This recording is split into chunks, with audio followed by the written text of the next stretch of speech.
So in today's video, I want to delve into the division between the sexes problem that is plaguing countries like the USA. But before you think this is going to be an attack on Western women and their whole narrative that they think that they don't need men, think again. I'm actually going to hold both sexes accountable. This is a very complex issue and there is no easy fix to the problem. I'm also going to get into how the Western culture dating war is affecting the Philippines. I'm Mike and welcome back to my channel.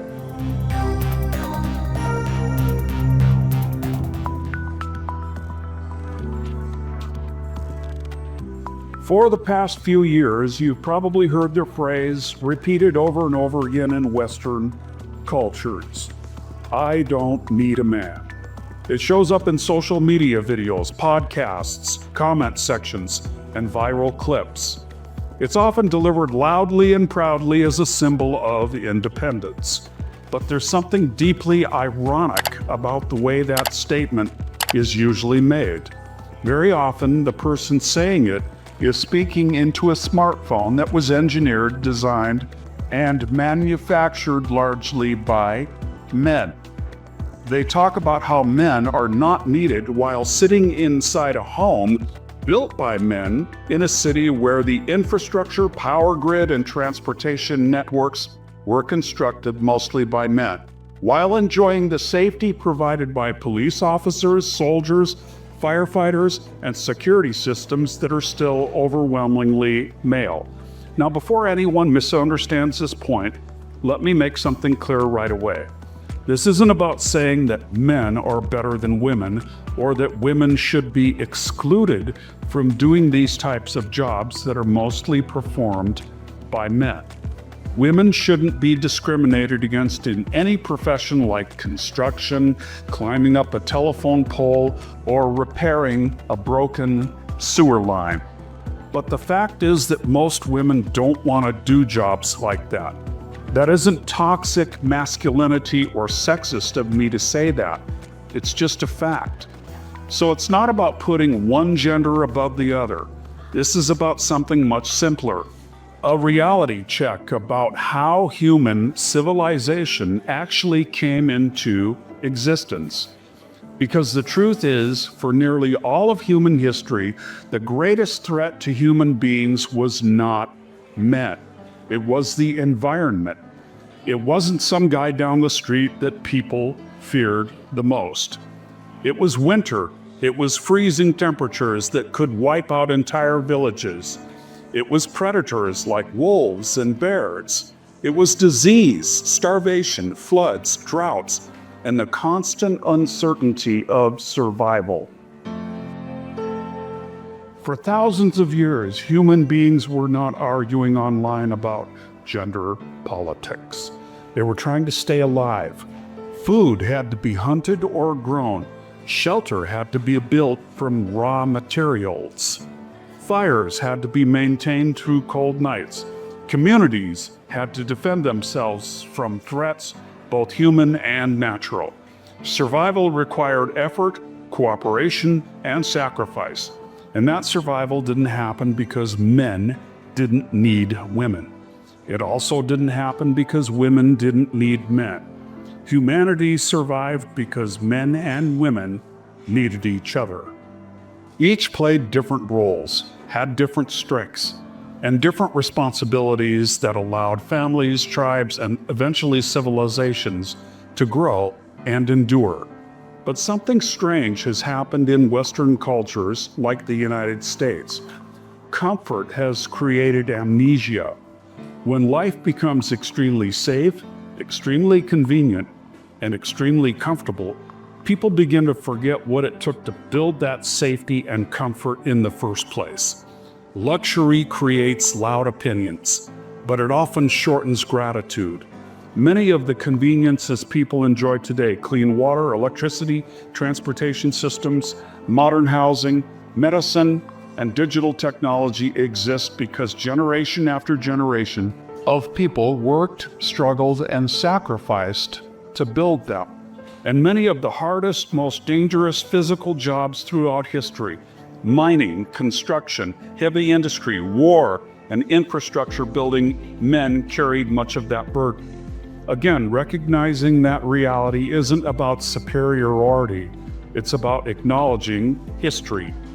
But the modern culture war often encourages people to ignore that complexity and instead see men and women as enemies to each other. Some messages tell women that men are not necessary. Other messages tell men that women are the problem. Both sides sometimes talk as if the other gender is to blame for all of society's problems instead of seeing the opposite gender as a partner. And when that happens, something important gets lost. Because the truth is, men and women were never meant to function as enemies. They were meant to function as complements to each other. Now, men also have to take responsibility here. If a man is constantly saying that he doesn't need women, if he spends his time insulting women, blaming them for everything, or treating them with contempt, then he is missing the point just as much. Every single man who has ever lived entered the world because a woman carried him for 9 months. A woman endured the pain and risk of childbirth so that he could take his first breath. And one day, if he chooses to have children of his own, the same miracle will happen again through another woman. That is not a small thing. That is one of the most profound realities of human existence. So when men talk about women with bitterness or hatred, very often what's really hiding underneath that anger is pain, disappointment, or frustration, not strength. The same is true on the other side.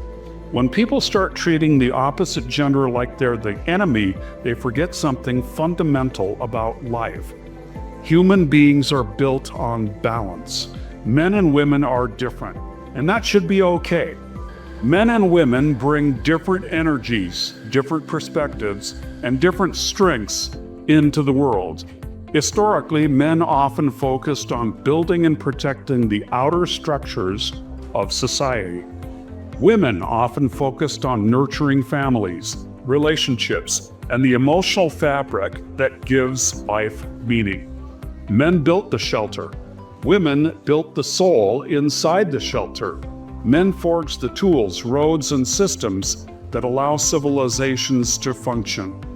Women gave those systems purpose through families, love, and future generations. And that difference is not a flaw, it's a feature. Imagine a world made up entirely of men. It might be efficient, competitive, and intensely driven, but it also might resemble a constant battlefield. Now imagine a world made up of entirely women. It might be deeply social, emotionally connected, and communicative, but it also might struggle with different kinds of instability. Neither world is complete by itself, but together they create balance. Together they create life. That's how families grow. That's how communities stay strong. That's how societies continue across generations. Which is why the endless who needs who more debate misses the point entirely. It turns a partnership into a competition. It turns cooperation into resentment. And it distracts people from the reality that strong societies are built when men and women support each other, not when they try to outdo each other. If people want strong families, if they want healthy communities, if they want children who grow up with stability, guidance, and love, then the solution isn't constant hostility between men and women. The solution is rebuilding appreciation. Men and women were created to rely on each other. That's not a flaw in the system. That is the system. Strong men and women don't spend their lives competing with each other. They complete each other. They fill in the gaps where the other is weaker. They multiply each other's strengths. And when that happens, when cooperation replaces conflict, that's when societies become stable, families become strong, and the next generation grows up with the foundation it needs to thrive.